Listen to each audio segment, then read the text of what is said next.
como familia, a nosotros como familia, nos ha tocado estudiar la Haftará Emor. Más bien compartirles a ustedes la Haftará Emor. ¿Qué significa di ordena a? Y va desde Ezequiel 44:15, del verso 15 al verso 31. La Haftará Emor tiene algunos preámbulos, más bien el otro, ya. Entonces, desde Ezequiel, para entender el verso 44, creo que es importante tomar en cuenta desde Ezequiel 40. Entonces, en Ezequiel 40, el profeta Ezequiel recibe una visión, y si nosotros revisamos Ezequiel 40 en el verso 1, podemos entender que dice cuando estábamos en la dispersión.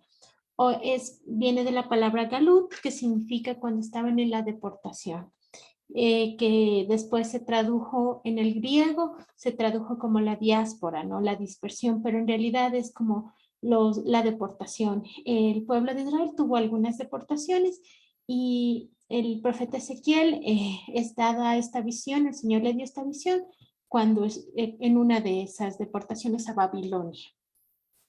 Esta visión la tiene el profeta Ezequiel en un mes muy importante, más bien en la fiesta de Yom Kippurín. Esto es muy, muy importante porque sabemos y conocemos por la gracia del Señor que Yom Kippurín es la reconciliación. Entonces, el Señor lo que quería era que nosotros nos reconciliáramos a Él, que más bien que todo aquello que estaba desde el principio es que el pueblo se acerque al Señor. En el verso 41 al 42, o sea, el 40, el 41 y 42, en el capítulo 41, 41 y 42, nos detallan sobre las medidas del templo, ¿verdad? En el verso 43 es importante porque aquí nos habla acerca de la gloria del Señor, que es la expresión del peso de Dios. Pero antes de comenzar con esto, quería compartirles, ustedes a lo mejor miraron el video del hermano Eric, pero hemos hecho un trabajito y estamos un poco contentas, bastante contentas, en entender compartirles lo que hemos entendido acerca de los dos calendarios. Esto tiene que ver con el sueño que tuvo, más bien, con la visión que tuvo Ezequiel, porque la visión que tuvo Ezequiel es respecto al calendario civil en el año de Tisrei, en el mes, en el mes de Tisrei. Entonces, solamente para tener un poquito claro y aprender alguna cosita extra, existían dos divisiones en los calendarios, que es el calendario religioso, que empezaba en Nisan. Entonces, iba hasta Adar.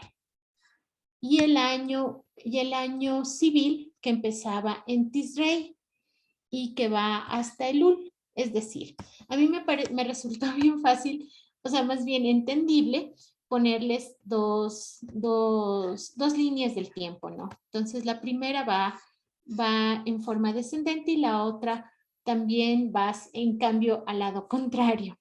Entonces, aquí podemos entender que si bien es cierto, ellos fueron deportados en Tamuz y estaban conmemorando, no se puede decir celebrando, más bien conmemorando esta deportación.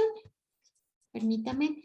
El Señor Ezequiel le fue dado la visión ¿no? En el año de Tisrei, calendario civil.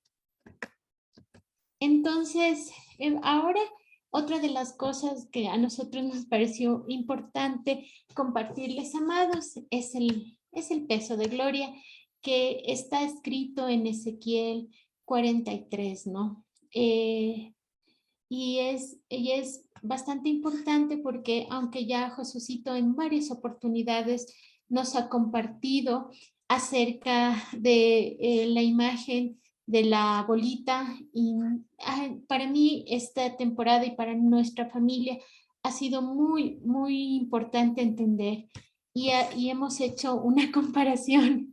Entonces, esto no entendía cómo se puede uno mostrar la gloria de Dios, más bien el cabot del Señor. Entonces, el cabot del Señor, cuando está sobre una tabla de madera, como ustedes pueden ver aquí, no se puede mostrar, no se muestra, porque esto es más fuerte que el cabot. Entonces, nosotros empezamos a entender que estas partecitas, tanto como la madera, como este semicírculo, que puede ser una sábana, son nuestros corazones, ¿no? Por eso aquí nos hemos permitido colocar Ezequiel 11:19, que dice, y les daré un corazón y un ruach nuevo. Pondré dentro de ellos y les quitaré el corazón de piedra, que podemos ver que es esta madera, en medio de, el corazón de piedra de en medio de su carne, y les daré un corazón de carne para que anden en mis ordenanzas y guarden mis decretos y los cumplen y me sean por pueblos y yo les sea a ellos por Dios. Nos pareció importante comenzar con este preámbulo porque nosotros somos esto, ¿no? En el principio, pero la promesa del Señor es hacernos esta sabanita, este semicírculo, y cuando el Señor viene y el peso del Señor está aquí, ¿qué es lo que hace? Hundirnos. O sea, es una cosa hermosa lo que hemos aprendido con esto, porque es una humillación a nuestra carne, porque es un golpe a nuestro corazón y hace que en realidad nosotros empecemos a mostrar su cabot, su gloria. Acá solo se muestra nuestra fuerza, acá ya es la fuerza del Señor. Esos hermanos, para que podamos entenderlos, entender más esta Haftará, y también tiene mucha relación con lo que Josecito hablaba y también con la Parashá, ¿no? En realidad sed santos, pero no podemos ser santos porque no viene de nosotros, sino es del Señor. El Señor Yehoshua nos ha prometido y nos está dando un corazón de carne para que su peso de gloria pueda ser visto en nosotros. Eso es, amados hermanos, este preámbulo. Y ahora sí vamos a empezar con el estudio de la Haftará verso por verso. Bueno, entonces, retomando el tema del cabot del Señor, desde, como ustedes saben, esta Haftará comienza en Ezequiel, en el capítulo 44, desde el versículo 15 al 31.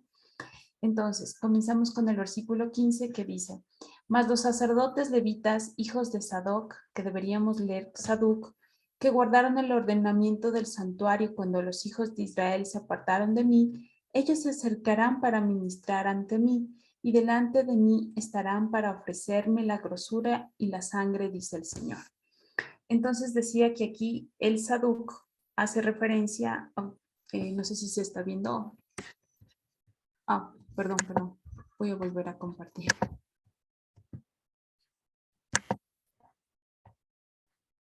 Ahí creo que sí se está viendo. Sí. Ya, gracias. Entonces, estábamos leyendo el versículo 15 que dice que Saduc hace referencia al lleno de justicia, los que se apartaron de la abominación o los que no se van a corromper. Aquí estaba hablando más bien no de un linaje o de una familia de los levitas, sino más bien al Señor, o sea, al Saduc, que Él es el lleno de justicia. Entonces, en este contexto, nosotros venimos a ser los hijos del Saduc, que es el Señor. Porque también pusimos este versículo que está en Primera de Pedro 2:9, que dice, mas vosotros sois linaje escogido, real sacerdocio, nación santa, pueblo adquirido por Dios, para que anunciéis las virtudes de aquel que os llamó de las tinieblas a su luz admirable.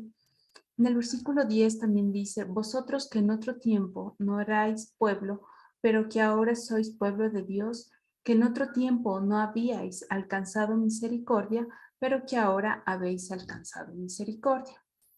Amén. El verso 16 nos muestra, dice, ellos entrarán en mi santuario y se acercarán a mi mesa para servirme y guardarán mis ordenanzas. ¿Quiénes? Los hijos del Sadoc. Entonces nosotros tendremos acceso y tendremos acceso al trono nosotros, ahora porque porque el Espíritu del Señor está puesto en nosotros. Y por eso pusimos también el primera de Juan 5:3 dice, pues este es el amor de Dios, que guardemos sus mandamientos y sus mandamientos no son gravosos. En el versículo 17 dice, cuando entren por las puertas del atrio interior, se vestirán vestiduras de lino. No llevarán sobre ellos cosa de lana cuando ministren en las puertas del atrio interior y dentro de la casa. Turbantes de lino tendrán sobre sus cabezas y calzoncillos de lino sobre sus lomos. No se ceñirán cosa que los haga sudar. Cuando salgan al atrio exterior, al atrio de afuera, al pueblo, se quitarán las vestiduras con que ministraron y las dejarán en las cámaras del santuario, y se vestirán de otros vestidos para no santificar al pueblo con sus vestiduras. Entonces, aquí estamos recordando también lo que leímos en la parashá, ya que se aplican las mismas leyes o las mismas instrucciones dadas por Dios a los levitas. Entonces, es muy importante también que consideremos lo que está escrito en Colosenses 3, del 12 al 13, que dice, vestíos pues como escogidos de Dios, santos y amados, de entrañable misericordia, de benignidad, de humildad, de mansedumbre y de paciencia, soportándoos unos a otros y perdonándoos unos a otros, y si alguno tuviere queja contra otro, de la manera que Cristo os perdonó, así también hacedlo vosotros. Y no se raparán su cabeza, ni dejarán crecer su cabello, sino que lo recortarán solamente. Ninguno de los sacerdotes beberá vino cuando haya de entrar en el atrio interior. Recordemos aquí lo que pasó con los hijos de Aarón. Ni viuda ni repudiada tomará por mujer, sino que tomará virgen del linaje de la casa de Israel, o viuda que fuera viuda de sacerdote, y enseñarán a mi pueblo a hacer la diferencia entre lo santo y lo profano, y les enseñarán a discernir entre lo limpio y no limpio. El 24 dice, en los casos de pleito, ellos estarán para juzgar, conforme a mis juicios juzgarán, y mis leyes y mis decretos guardarán de todas mis fiestas solemnes y santificarán mis días de reposo. Bueno, aquí pusimos que el poder del Señor, es decir, su Rúa, gracias a su Rúa podremos nosotros cumplir el debido, podremos hacer cumplir el debido proceso, el cual está ligado a su palabra. En Isaías 26:9 está escrito, con mi ser te he deseado en la noche, y en tanto que me dure el espíritu dentro de mí, madrugaré a buscarte, porque luego que hay juicios tuyos en la tierra, los moradores del mundo aprenden justicia. Los hijos, en los moradores del mundo, este verso nos llenó tanto el corazón porque a veces la justicia es a nuestro parecer, a nuestro criterio y a nuestra visión. Puede ser un poco fuerte, ¿no? Pero aún eso hace que los moradores del mundo sean o no sean, que conozcan a Dios, ven que es justicia. O sea, es inevitable no poder ver que es la mano de Dios en cada uno de sus juicios. A continuación decimos también que los hijos del Saduc guardarán sus citas. Esto más claramente lo podemos explicar con Eclesiastés 12, 13, 14. ¿Y qué es lo que nos dice? Y ahora que hemos estado estudiando también este libro, nos dice que el fin de todo discurso oído es este: teme a Dios y guarda sus mandamientos, porque esto es el todo del hombre, porque Dios traerá porque Dios traerá toda obra a juicio, juntamente con toda cosa encubierta, sea buena o sea mala. El siguiente verso es: No se acercarán a hombre muerto para contaminarse, pero por padre o madre, hijo o hija, hermano o hermana, que no haya tenido marido, sí podrán contaminarse. Y después de su purificación le contarán 7 días. Bueno, aquí, como leímos también en la parashá, esta instrucción también está en Levítico 21 del 1 al 4.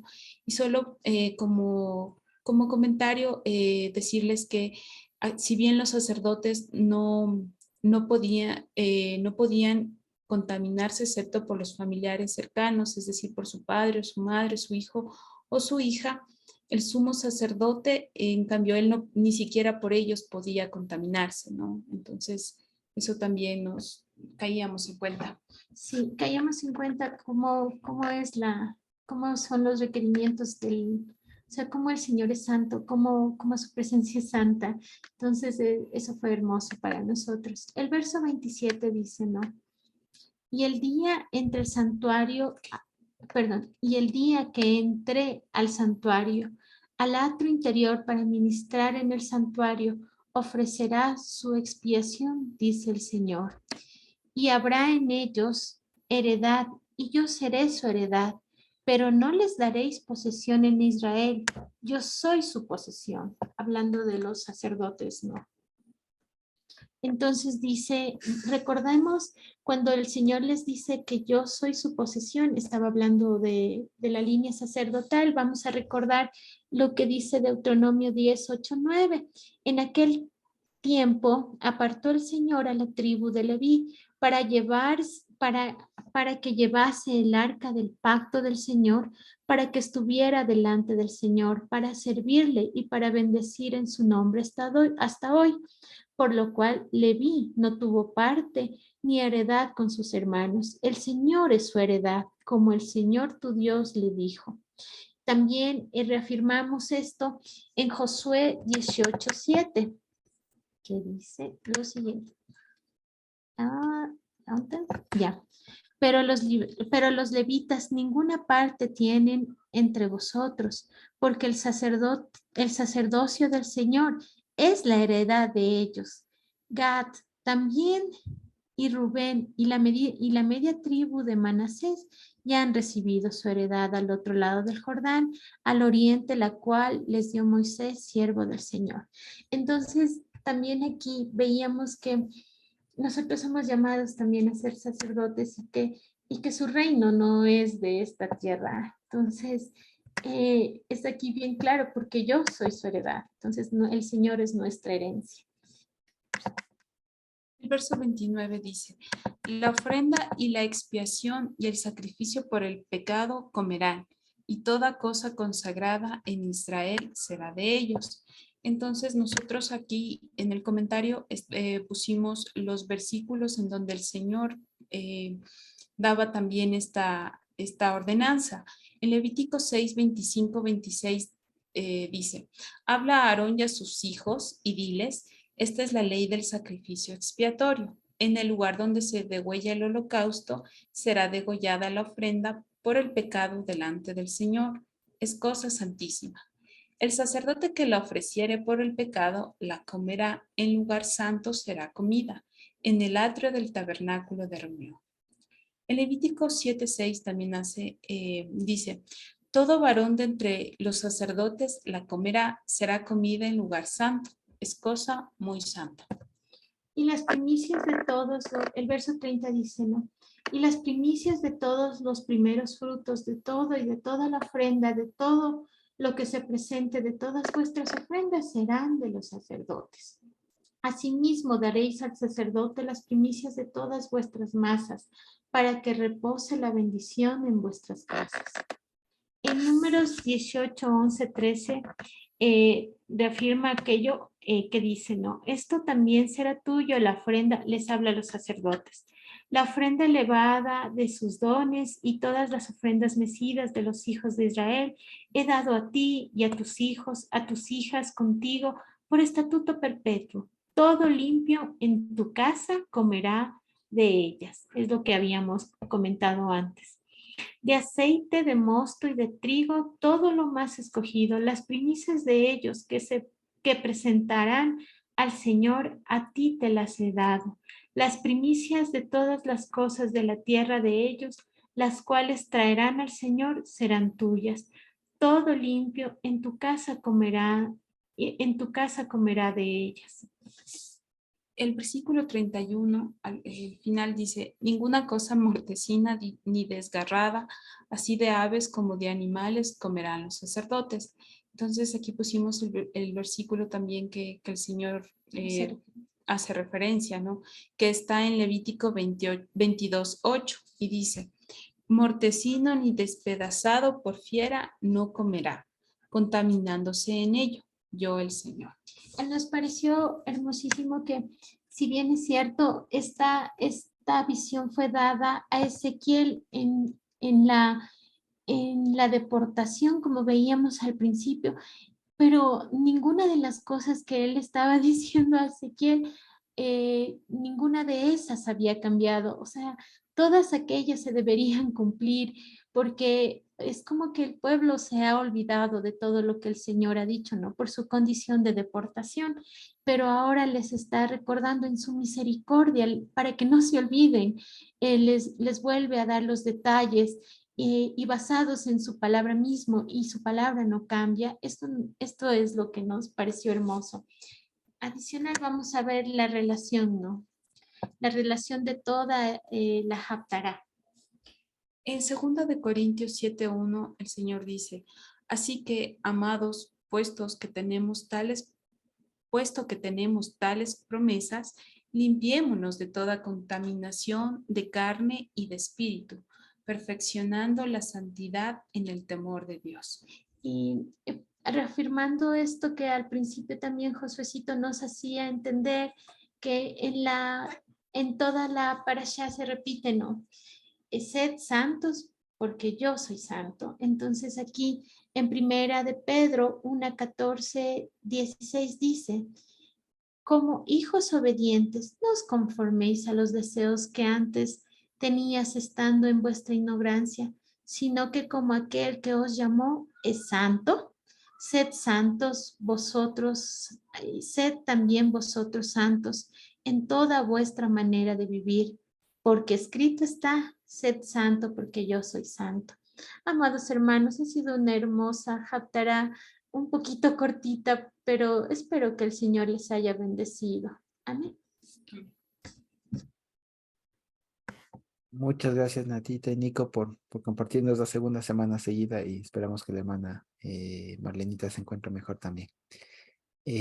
Pues bien, muchas gracias. Y sí, como han dicho nuestras hermanitas, pues es cierto, esta porción viene como complemento a todo lo que en algún momento se acuerdan que ya vimos en unas porciones pasadas, que ya vimos un poco del altar y todo esto del templo, ¿se acuerdan ustedes? Pues bueno, resulta que todo el templo, como veíamos, el templo, esta visión de Ezequiel de este templo que algunos afirman y contrafirman que es el tercer templo, lo que en realidad nos está diciendo es que esto, más allá de ser un edificio físico, es la expresión máxima de la santidad del Señor a través de los elementos que había ahí en ese templo, en este templo que se le fue mostrado a Ezequiel, el altar en el centro de todo el complejo, y unos sacerdotes, como dicen, hijos del levita Sadoc, ¿no es cierto? Que vale la pena decirlo. Hubo en la historia un levita, un sumo sacerdote llamado Sadoc, que incluso fue relevante y demás. Y algunos piensan que se refiere a él, a un sumo sacerdote que hizo cosas adecuadas y que su descendencia entonces heredaría el sacerdocio, ¿ya? Esa es la lectura, digamos, literal, así bastante textual, digamos, histórica. Pero si consideramos este texto un poco más allá de la historia, y si consideramos, como bien lo han dicho nuestras hermanas Natita y Nico, el significado de las palabras, vamos a ver que podamos entender muchas cosas más. Ya lo han dicho nuestras hermanas y nada más vale la pena recalcarlo, ¿no? Entonces, fíjense ustedes, los sacerdotes, hijos de Sadoc, levitas, hijos de Sadoc. Entonces, fíjense ustedes, no sé si podemos hacer el ejercicio. ¿Alguien se acuerda qué significa Leví? ¿O por qué le pusieron Leví al Leví cuando nació? ¿Se acuerdan?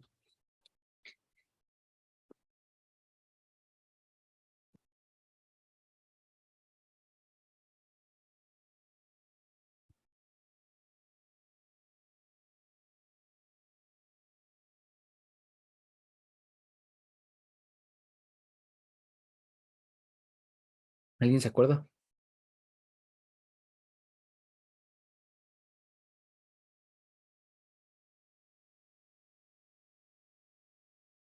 ¿O alguien? ¿Sí? Juntará, ¿Cómo? ¿qué se juntará? Ajá. ¿Se acuerdan ustedes? ¿Se acuerdan que Leví era el tercer hijo, ¿no es cierto?, de Lea. Y Lea dijo, porque le he dado 3 hijos, entonces se juntará o se pegará, se unirá mi marido a mí. Y por eso le puso Leví.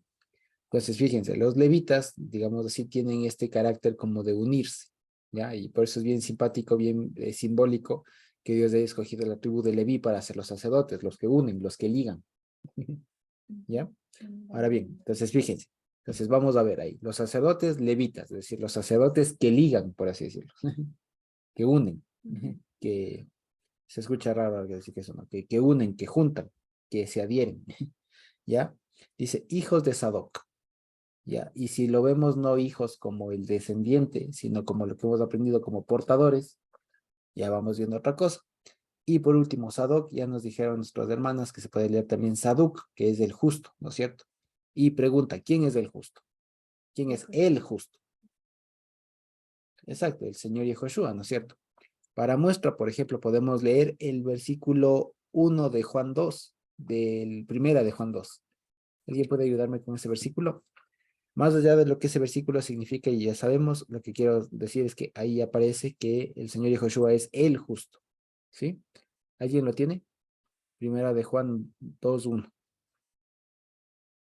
Y dice, hijitos míos, 2:1, ¿no? Sí, ese mismo. Ya. Hijitos míos, estas cosas os escribo para que no pequéis.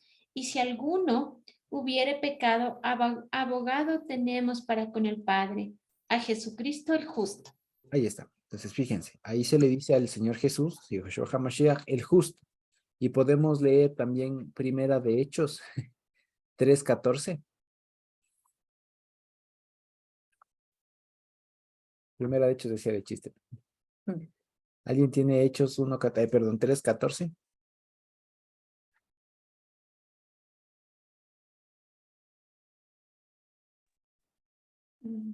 Mas vosotros negasteis al santo y al justo y pedisteis que os diese un homicida. Ahí está, al santo y al justo. Entonces ahí tenemos 2 versículos del Nuevo Testamento en los que los apóstoles reconocieron e identificaron al Señor Yehoshua como el justo. Y eso es una de las formas más sencillas como la pudieron haber traducido en su momento, Sadoc. Sadoc, que como sabemos es el justificado o el justo en el sentido del que tiene, el que es lleno de justos, o lleno de justicia, por así decirlo. Pero sin más, el justo, podemos entender ahora que es el Señor Yehoshua. Ahora fíjense, entonces ahora podemos volver a ver esta porción. Entonces, como decía Natita, si lo vemos en el contexto de este templo, de la visión de Ezequiel, que representa lo máximo del sacerdocio o de lo que significaba, perdón, tanto el templo como el sacerdocio, ¿no es cierto? El templo de la visión que les he dicho. Si lo atamos con esta visión del templo de Ezequiel, que significa lo máximo, la máxima expresión de la idea de santidad, de comunión del Señor, lo atamos con este pasaje de aquí, de Ezequiel 41:15, ¿qué parece? ¿Que están hablando otra vez del sacerdocio levítico? No, si lo leemos con el sentido de los significados de los nombres, vamos a ver que los sacerdotes ya no están refiriéndose únicamente a los descendientes de Leví, sino que están diciendo a los sacerdotes que procuran la unión, entiéndase, ¿no es cierto? Y que son portadores del justo, ¿ya? Entonces, fíjense ustedes, lo que está haciendo referencia es a todo su pueblo, ¿ya? Y está hablando de nosotros, como bien lo dijo nuestra hermana Natita y Nico, y trajeron a colación el versículo de Primera de Pedro 2:9, si no estoy mal, esa de ustedes ahora son linaje escogido, nación santa, o sea, real sacerdocio, ahí está. Entonces, lo que está haciendo referencia este versículo es a eso, no al sacerdocio en el sentido del templo, los levitas y demás, sino al sacerdocio como normalmente se le suele conocer como el sacerdocio universal. Pero más allá de eso, es el sacerdocio reinstaurado a las condiciones o como debió haber sido antes del pecado del becerro de oro. ¿Sí? A eso se refiere. Y lo que además comienza a hacer es una descripción de algo perfecto. No sé si lo podemos ver así. Fíjense ustedes. La descripción que comienza a hacer de los sacerdotes no es otra cosa sino de la descripción de un sacerdocio perfecto, de un sacerdocio sin mancha. ¿Sí me explico? Más allá de todas las prohibiciones y demás que, como les decía, ¿no? Se pueden identificar y que claro, clarito, ahí no hay pierde. Son prohibiciones muy fuertes de que no entre a donde está el muerto, que no se corte el pelo de tal manera, que se haga así, que se haga asado, que coma esto, que no coma aquello, que se case con tal persona, que no se case con tal persona, ¿no es cierto? Y demás. Todas estas prohibiciones, digamos, y está estupendo cómo le hicieron la relación con la parasha, ¿cierto? Todas estas prohibiciones que para nosotros nos suenan a prohibiciones, en realidad lo que, y aquí lo entendemos con Ezequiel, lo que está haciendo es la descripción del sacerdocio celestial perfecto. Es decir, el sacerdocio tiene estas prohibiciones, pero a nosotros aquí con nuestra mente humana nos suenan a prohibiciones. Pero en realidad todo eso es lo perfecto. Porque el sacerdote o un sacerdocio ya bajo la tutela del Señor, bajo la semejanza del Señor, lo que se genera es esto, ya no se come cosas mortecinas, ya no se casa con quien no se debe, ya no se hace cosas en la apariencia que no se deben, etcétera, etcétera, etcétera. ¿Me explico? Entonces, una vez más, lo que está diciendo es, una vez que en Ezequiel ha demostrado o ha proyectado la máxima, digamos, expresión de la santidad en el templo, del objetivo del templo y todo lo demás, más allá de la edificación, lo que ahora comienza a hacer el Señor a través de Ezequiel es decirnos, y ahora en esas condiciones ideales, perfectas, pues voy a tener un conjunto de sacerdotes también de las mismas condiciones, perfectos. Que esto, como les digo, no es para este mundo, porque tal condición de perfección no es compatible con incluso con estos cuerpos pecaminosos, ¿ya? Así que todo lo que está diciendo aquí es la condición en la que hemos de estar cuando el Señor venga, cuando el Tzaduk, el justo, ¿no es cierto?, venga a reinar en esta tierra. Ahí hemos de estar como corresponde, digamos. Como decíamos, ¿se acuerdan fuera de cámaras? Ahí sí veremos y veremos la primera persona, esto de que le veremos tal como él es porque seremos tal como él es, ¿ya? A eso se refiere todo esto, el no casarse con fulanito, con tal, todas esas prohibiciones, todas esas reglas muy estrictas que constan ahí, lo que son no son sino la expresión de la perfección del sacerdocio divino. Que entendemos por sacerdocio, no solo los que están ministrando ahí como que se ve alguna casta, ¿no? Una jerarquía, un grupo social supremo, alguna cosa así, no, sino que todos sus hijos son sacerdotes. Por eso es que fíjense que lo de Pedro, lo que dice en Pedro es eso, ustedes son pueblo escogido, nación santa, real sacerdocio. Entonces no les dice, algunos de ustedes son nación, otros de ustedes son, son sacerdotes, otros de ustedes, no, todos son. Porque la idea del Señor es que todo su pueblo tenga comunión directa con Él. ¿Sí? Dios no gana nada haciendo semejante empresa para que después en el cielo siga habiendo estatus, ¿no? Siga habiendo clases sociales, ahí los sacerdotes más cerca, ¿sí? No, lo que aquí, una vez más, y es lo hermosísimo, es eso, que aquí lo que está escribiendo es el estado en el que Dios al que Dios nos llevará, nos elevará a la estatura del varón perfecto cuando Él llegue. ¿Qué es esto? Que ya no va a haber más impurezas, no va a haber cosas imperfectas, o sea, que no son otra cosa, sino expresiones más fuertes de la imperfección del pecado, del efecto del pecado en este mundo.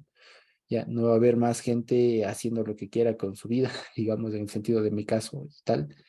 Ya la comida, la vestimenta, incluso el vello facial y demás, ¿ya? O sea, son cosas que les digo son perfectas, son cosas que solamente Dios está disponiendo desde la eternidad, ¿sí? Sí, que como les digo, es otra forma de ver. ¿Qué significa esto? Es la proyección de la santidad, de todas las condiciones de perfección, de santidad, de ser uno, que son de Dios y que Dios nos ha prometido ahora a nosotros. Así que, por eso es que estas palabras deberían venir a nuestra mente cuando estamos enfermos, cuando estamos un poco débiles, cuando estamos, ¿qué les digo? Si en algún momento nos lastimamos, de pronto si es que alguien, Dios no quiera, ¿no? Pero llega a sufrir una mutilación, alguna cosa así, ya que suelen ser golpes muy duros para las personas, ¿ya? O incluso cuando si alguien, por ejemplo, Dios no quiere, Dios nos guarde, pero se casó con alguien que no debía, ¿ya? O si es que cualquier cosa de las que se dice aquí que no, ¿ya? Lo que hay que hacer es tener esperanza, tener confianza, tener, digamos, orar para que el Señor cumpla su palabra en nosotros en ese sentido, ¿no? De que ya si aquí tenemos estas, digamos, estas complicaciones, estos mum, ¿se acuerdan ustedes de estas cosas, estos algos, ya estos extras o estos faltantes, pues que allá en el cielo ya no sea así, que cuando el Señor venga, Dios nos ponga en orden como es. Si ya nos equivocamos, qué sé yo, eh, ¿qué les digo yo? Olvidándonos de las citas, como dice aquí. Ya si, no, si ya aquí nos olvidamos de todo lo demás, pues bueno, que el Señor cuando venga nos eleve a la altura que dejemos de estar. ¿Sí? Y si Dios nos da, nos da redarguido o en algún momento nos redarguye respecto de alguno de estos aspectos que se hablan aquí, que como ustedes ven, son cosas muy prácticas, son cosas familiares, son cosas de las que no estamos exentos ninguno, ¿ya? La muerte de un familiar, etcétera, la comida, etcétera, ya enamorarse incluso, ya, ya, que si en algún momento el Señor nos llama la atención en alguna de estas cosas, que no nos sintamos tampoco compelidos, no decir, bueno, ya cuando el Señor venga, no, sino que también seamos redarguidos para comenzar a tomar las riendas de esas cosas con la ayuda del Señor desde este momento. Y ya si con todo y todo no se logró, se complicó alguna cosa, tampoco nos hagamos no entramos en crisis, digamos, y estemos seguros de que cuando el Señor venga, Él nos eleva a la estatura que debemos estar.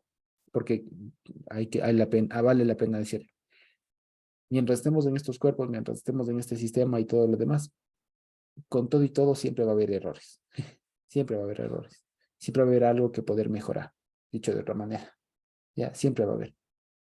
Y eso no nos tiene que desmotivar, no nos tiene que bajonear, como se dice, sino más bien tenemos que estar conscientes de que en lo que dependa de nosotros y sigamos caminando el Señor, lo seguiremos mejorando, implementando, etcétera, mejorando en general, y en todo aquello que nos hayamos equivocado, incluso que no nos haya salido como hubiéramos querido, pues el Señor es poderoso para que cuando Él venga, reconfigure todo eso y nos ponga como debíamos de estar.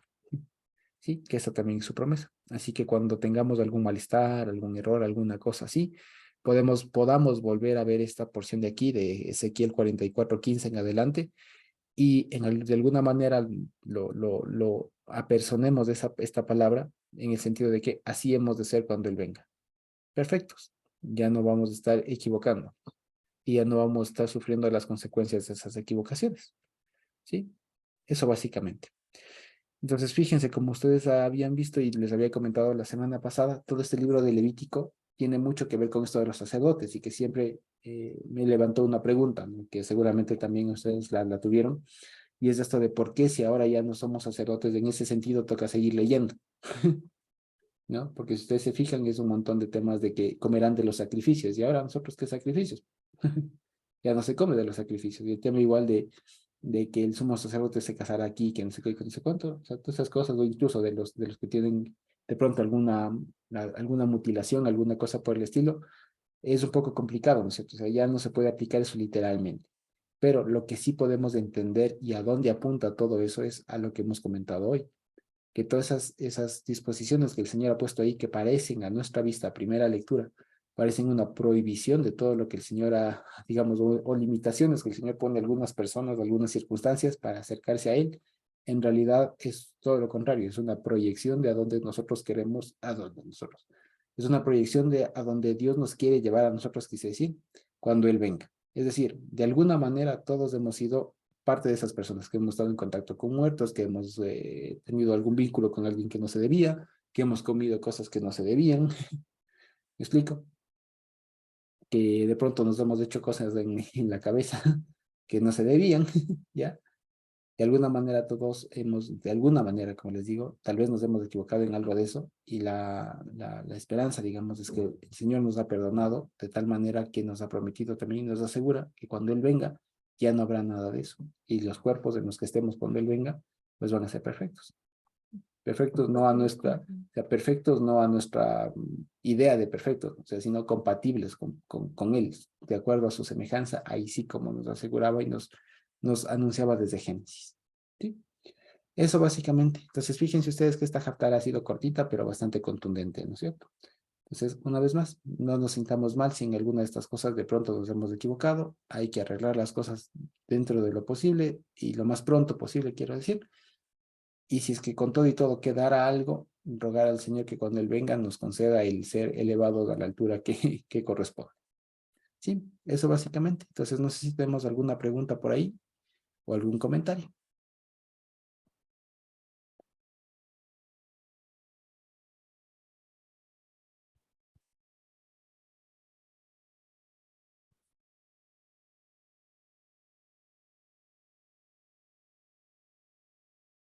¿No? Creo que no entonces. Bueno, entonces creo que hoy hemos terminado un poco pronto.